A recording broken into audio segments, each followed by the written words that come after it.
जादुई सोने की जलेबी। हेलो दोस्तों, आज जो कहानी सुनने वाले हैं वो कहानी है जादुई सोने की जलेबी। सबसे पहले आप हमारे चैनल को सब्सक्राइब करके बेल आइकन भी दबा देना। बहुत समय पहले की बात है, किसी छोटे से गांव में सुनीता नाम की एक औरत अपने पति के साथ अपने बेटी के साथ रहती थी। सुनीता के पति को एक रोड एक्सीडेंट में एक पैर खराब हो जाते हैं। उसके बाद से सुनीता के पति सिर्फ बिस्तर पर ही पड़े रहते हैं। सुनीता को पूरा घर संभालना पड़ता है। बहुत कोशिश करने के बाद सुनीता को एक मिठाई वाला की दुकान में काम मिलता है। वो उस मिठाई वाला की दुकान में बहुत ही प्यार से मिठाई बनाती है। वो बहुत अच्छी मिठाई बनाती है। दुकान के सारे ग्राहक उसके मिठाई खाने के लिए पागल थे, लेकिन उस दुकान की मालकिन बिल्कुल भी अच्छी नहीं थी। वो हमेशा सुनीता की कोई ना कोई कमी निकाल लेती थी और उसे डांटती थी। सुनीता, आज तो तूने ये दुकान इतना गंदा करके रखा है। मेरा पूरा दुकान डस्टबिन लगा रखा है। कितने महीने से इस दुकान को साफ नहीं किया है। कल इस दुकान को साफ करना है, ठीक है? नहीं तो मैं तेरी महीने से कुछ पैसे कम कर दूंगी। ठीक से साफ सफाई कर, आजकल बहुत कामचोर हो गई है तू। ऐसे ही सुनीता की मालकिन छोटी छोटी बातों पर उसके पैसे काटने की बात करते थे और उसे धमकियां दिया करता था। वो मन लगाकर काम करती थी। वो हमेशा ही बहुत अच्छी जलेबी बनाती थी। अगले दिन सुनीता अपने पति से बोलती है, सुनिए, आप मुझे आने में देरी हो जाएगी। आप और मेरी बेटी दोनों ही खाना खाकर सो जाना। रात को मुझे दुकान साफ सफाई करना पड़ेगा। मुझे माफ कर दो सुनीता, मेरी वजह से तुम्हें इतना सारा काम करना पड़ रहा है। अगर मैं इतनी बीमार नहीं होती तो मैं भी काम करता। तुम घर पर आराम कर सकती थी। ये कैसे बात कर रही है आप? अगर मैं बीमार होती तो क्या आप मेरी सेवा नहीं करते? वैसे ही आप बीमार हैं, इसीलिए मैं आपका सेवा कर रही हूँ। इसमें कोई बुराई नहीं है। ऐसे ही कुछ दिन बीत जाते हैं। एक दिन अचानक सुनीता के पति और भी ज्यादा बीमार हो जाती है। वो खांसने लगती है। ये देखकर सुनीता घबरा जाती है और सोचती है, मेरे पति को जल्दी से डॉक्टर दिखाने की जरूरत है। मुझे कुछ पैसे चाहिए। मैं मालकिन से मांग कर देखती हूँ, आज शायद वो मुझे कुछ पैसे दे दे। ऐसा सोच के सुनीता दुकान जाकर उसके मालकिन से पूछती है, मालकिन, मुझे कुछ पैसे चाहिए। मेरा पति बहुत ही ज्यादा बीमार है, उसे डॉक्टर के पास लेकर जाना है। क्या मैं तुझे क्यों ज्यादा पैसा दूं? अगर तू मेरे पैसे लेकर भाग गई, तुम गरीब लोगों का कोई भरोसा नहीं है। मैं कोई ज्यादा पैसा नहीं दूंगी। सुनीता बहुत बार बोलने के बाद भी उसकी मालकिन उससे कोई भी पैसा देने के लिए राजी नहीं होते हैं। सुनीता दुखी होकर जलेबी बनाने लगते हैं और बोलती है, मेरे मालकिन के पास इतने पैसे हैं, लेकिन वो फिर भी मेरी मदद नहीं की। अगर कुछ ज्यादा पैसे दे देते तो कितनी अच्छी होती। मेरे पति को अब मैं कैसे डॉक्टर दिखाऊं? मेरे पास तो कोई पैसे भी नहीं है। मेरी बेटी की स्कूल की फीस भी भरना पड़ेगा। क्या करूं, कुछ समझ में नहीं आ रहा है।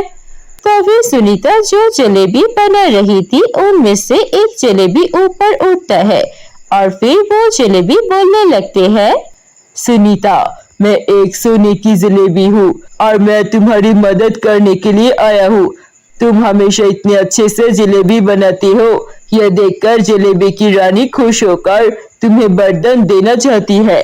सुनीता जलेबी को बात करते हुए देखकर घबरा जाती है और पूछती है, अरे तुम एक जलेबी होकर बात कैसे कर सकती हो? और क्या सच में तुम मेरी मदद करोगे? हाँ, मैं एक जादुई जलेबी हूँ और तुम मुझे अपने साथ घर पर लेकर जाओ। घर जाने के बाद तुम मुझसे जितने पैसे मांगोगे तुम्हें उतने पैसे मिलेंगे। ऐसा सुनकर सुनीता उस जलेबी को अपने साथ घर लेकर आती है। घर आने के बाद वो उस जलेबी से पूछती है, हाय सोने की जलेबी, मुझे कुछ पैसे दे दो।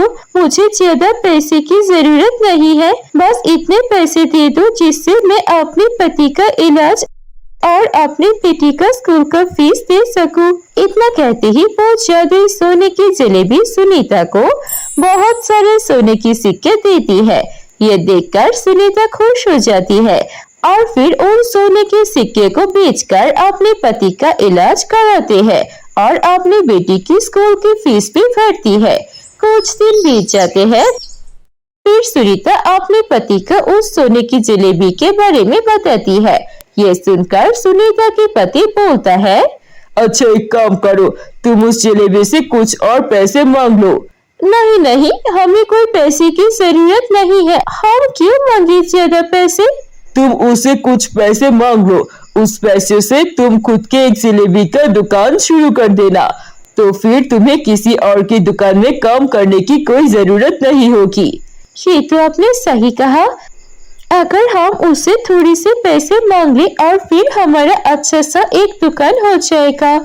ये सोचकर सुनीता उस जादुई जलेबी के पास जाती है और बोलती है, हे जादुई जलेबी, हमें कुछ और पैसे दे दो, उस पैसों से हम अपना खुद का एक दुकान खोलने वाले हैं। इतना कहने के बाद जादुई जलेबी सुनीता को बहुत सारे सोने के पैसे दे देते हैं। सुनीता वो सारे पैसे से अपनी एक दुकान खोलती है और सुनीता उस दुकान में काम करने लगते हैं। ऐसे ही कुछ दिन बीत जाते हैं। सुनीता बहुत अच्छी जलेबी बनाती थी, इसलिए सारे गांव वाले उससे जलेबी खरीदने लगते हैं।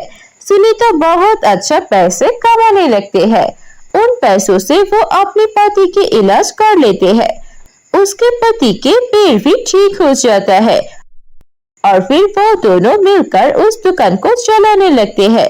कुछ दिनों में वो दोनों अपना पुराना घर बेच के एक नया घर लेते हैं। उनकी हालत दिन पर दिन सुधर जाते हैं।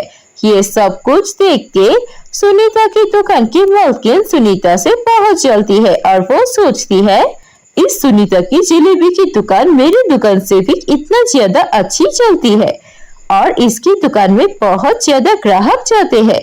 कुछ दिन पहले भी ये मेरे दुकान में काम करती थी, अब इसके पास इतने पैसे कहां से आ गई, मुझे पता करना ही पड़ेगा। उसके बाद सुनीता की मालकिन उसके ऊपर नजर रखने लगते हैं और कुछ दिनों बाद सुनीता की मालकिन को उसे जादुई सोने की जलेबी के बारे में पता चल जाता है। एक दिन मौका देख के सुनीता की जादुई जलेबी वो मालकिन चुराने जाती है।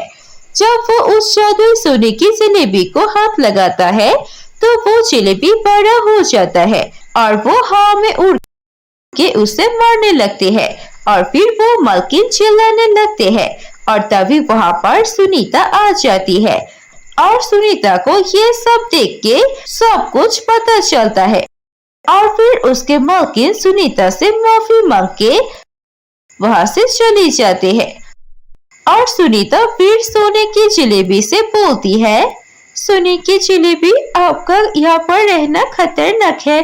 मेरे मालकिन को पता चल गया है, फिर से दोबारा कोशिश जरूर करेगी आपको यहाँ से छुड़ाने के लिए।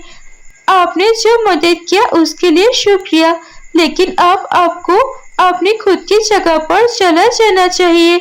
मुझे आपकी जरूरत नहीं है, अब सब कुछ अब सही चल रहा है। ठीक है सुनीता, अगर तुम कहती हो तो मैं चली जाती हूँ, लेकिन हाँ, अगर तुम्हें फिर से कभी मेरी जरूरत हो तो मुझे बुला लेना और हमेशा मन लगाकर बहुत ही अच्छे अच्छे जलेबी बनाना। ऐसा कहके वो सोने की जलेबी वहां से गायब हो जाती है और फिर सुनीता हंसी खुशी अपने पति और बच्चे के साथ जीवन बिताने लगते हैं। दोस्तों, कैसी लगी आपको हमारी ये कहानी? कहानी अच्छी लगी है तो इसे लाइक कीजिए, कमेंट करके हमें बताइए आपको कहानी कैसी लगी और अपने दोस्तों के साथ भी शेयर कीजिए ये कहानी। अगर ऐसी और कहानी देखनी है तो प्लीज सब्सक्राइब कीजिए हमारे चैनल पर। हम ऐसे मजेदार कहानियाँ और लाएंगे। धन्यवाद।